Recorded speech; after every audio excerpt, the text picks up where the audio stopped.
नमस्कार, आप देख रहे हैं देवभूमि इनसाइडर। मैं हूं आपके साथ रश्मि पवार महल। रुक करते हैं आज की मुख्य खबरों की ओर। उत्तराखंड बीजेपी प्रत्याशियों की पहली लिस्ट जारी। 59 उम्मीदवारों में 6 महिलाओं को टिकट। उत्तराखंड बीजेपी की पहली लिस्ट में 10 विधायकों के कटे टिकट। विधानसभा उपाध्यक्ष रघुनाथ सिंह चौहान का भी कटा टिकट। उत्तराखंड में कोरोना के इलाज पर भारी पड़ेगा विधानसभा चुनाव। 15,000 स्वास्थ्य कर्मियों की लगी ड्यूटी। 21 जनवरी को होगी कांग्रेस की केंद्रीय चुनाव समिति बैठक। उत्तराखंड के प्रत्याशियों की सूची हो सकती है जारी। उत्तराखंड विधानसभा चुनाव 2022 के लिए ईवीएम की ट्रेनिंग शुरू। 10,000 कर्मियों को मिलेगा प्रशिक्षण। अब खबरें विस्तार से। उत्तराखंड विधानसभा चुनाव 2022 के लिए बीजेपी प्रत्याशियों की पहली लिस्ट जारी हो गई है। बीजेपी ने पहली लिस्ट में 59 उम्मीदवारों के नाम घोषित किए हैं। इनमें 6 सीटों पर महिला उम्मीदवारों को टिकट दिए गए हैं। मुख्यमंत्री पुष्कर सिंह धामी खटीमा से ही चुनाव लड़ेंगे। बीजेपी के प्रदेश अध्यक्ष मदन कौशिक हरिद्वार से प्रत्याशी होंगे। उत्तराखंड बीजेपी ने अपने प्रत्याशियों की पहली सूची जारी कर दी है, लेकिन टिकट को लेकर जो आशंका जताई जा रही थी वो कुछ हद तक सही निकली। दरअसल पार्टी ने 59 प्रत्याशियों के नाम जारी किए हैं। इस पहली सूची में ही 10 विधायकों के टिकट काट दिए गए हैं, जबकि अभी 11 सीटों पर प्रत्याशियों का चयन होना बाकी है। इनमें भी कई विधायकों के टिकट कटने की संभावना है। विधानसभा चुनाव 2022 के लिए उत्तराखंड में 14 फरवरी को मतदान है।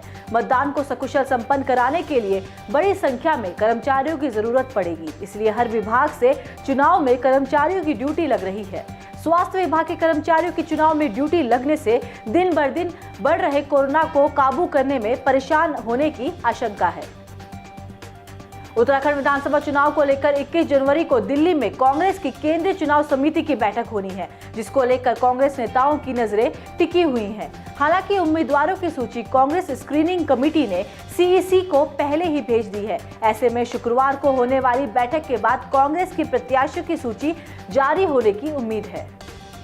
विधानसभा चुनाव को प्रभावित करने वाले अराजक तत्वों पर पुलिस व प्रशासन की टीम पैनी नजर बनाए हुए है। इसी क्रम में अल्मोड़ा में फ्लाइंग स्क्वाड टीम और एसओजी को बड़ी सफलता मिली है। रानीखेत तहसील के राजस्व क्षेत्र देवली खेत में एक बंद मकान से एफएसटी व एसओजी ने 170 पेटी अवैध शराब बरामद की है, जिसकी कीमत करीब 17 लाख रुपए आंकी जा रही है। निर्वाचन कार्य के प्रति लापरवाही बरतना 3 कार्मिकों को भारी पड़ गया। निर्वाचन विभाग ने ईवीएम के 4 दिवसीय प्रशिक्षण में नदारद रहने वाले एक पीठासीन व 2 प्रथम मतदान अधिकारियों के खिलाफ एफआईआर दर्ज किए जाने के निर्देश जारी किए हैं। गौरतलब है कि उत्तराखंड विधानसभा चुनाव 2022 के लिए मतदान 14 फरवरी को होना है। चुनाव संपन्न कराने के लिए सरकारी कर्मियों को प्रशिक्षण दिया जा रहा है। उत्तराखंड विधानसभा चुनाव 2022 के लिए चुनाव आयोग की तैयारियां जोर शोर से चल रही हैं। इसी के तहत राजधानी देहरादून में ईवीएम, वीवीपैट और हैंड्स ऑन व कंट्रोल यूनिट मशीनों की ट्रेनिंग शुरू कर दी गई है। राजधानी में 10,500 निर्वाचन कर्मचारियों को बारी बारी ईवीएम की जानकारियों से अवगत कराया जा रहा है। इतना ही नहीं, ईवीएम किस तरह तकनीकी रूप में काम करेगी और कैसे उनको इस्तेमाल में लाया जा सकता है, इसके लिए तकनीकी विशेषज्ञों द्वारा प्रशिक्षण दिया जा रहा है। रुड़की गंग नहर में गिरने से मेडिकल स्टोर संचालक की मौत हो गई। मेडिकल संचालक रात के समय गंग नहर पर बने रेलवे पुल से होकर राशन लेकर साइकिल से अपने घर जा रहा था। इसी दौरान उसके साथ हादसा हुआ। पुलिस ने शव को कब्जे में लेकर पोस्टमार्टम के लिए भेज दिया है।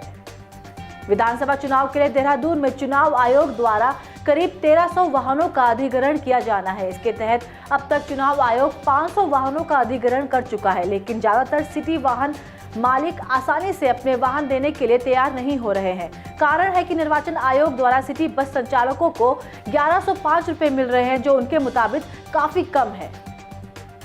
धर्मनगरी हरिद्वार में 17 और 19 दिसंबर 2021 को हुई धर्म संसद में हेट स्पीच और उस पर संतों की गिरफ्तारी के बाद उठे विवाद पर निरंजनी अखाड़े के आचार्य महामंडलेश्वर ने अपनी प्रतिक्रिया दी है। उन्होंने कहा कि धर्म संसद अनादिकाल से चली आ रही परंपरा है, जिसमें धर्म, समाज और देश हित वाले संतों का होना आवश्यक है।